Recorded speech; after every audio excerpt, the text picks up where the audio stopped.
ہم کریں گے ہر مظلوم کی حمایت۔ السلام علیکم، میں ہوں حرین فاطمہ اور آپ دیکھ رہے ہیں حمایتی نیوز HD چینل۔ نظر ڈالتے ہیں آج کی اہم خبروں پر۔ ضلع میرپور میں 5 روزہ پولیو مہم 26 فروری تا 1 مارچ تک منعقد ہو رہی ہے۔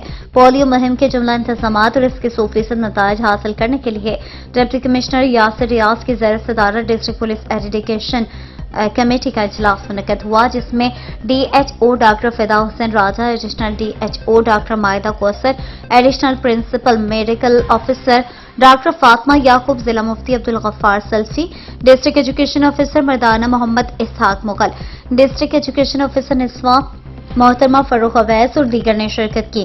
اس قومی مہم پر بریفنگ دیتے ہوئے district health officer Mirpur doctor Fida حسین نے بتایا کہ پولیو مہم کے دوران پیدائش سے لے کر 5 سال تک کی عمر کے تمام بچوں کو پولیو ویکسین کے قطرے پلائے جائیں گے۔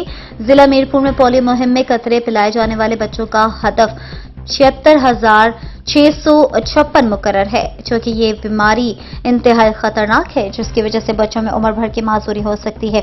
بچوں کو اس بیماری سے بچاؤ کے قطرے پلانے کی غرض سے آمدہ قومی مہم کے لیے تمام ہوم ورک مکمل کر لیا گیا ہے۔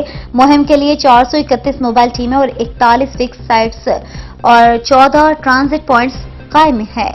ٹیموں کی نگرانی کے لیے 2 تحصیل supervisor, 38 union council supervisor, 103 area ward incharges مقرر کیے گئے ہیں۔ اس مہم کے دوران موبائل ٹیمز گھر گھر جا کر 5 سال تک کے بچوں کو ویکسین پلائیں گی۔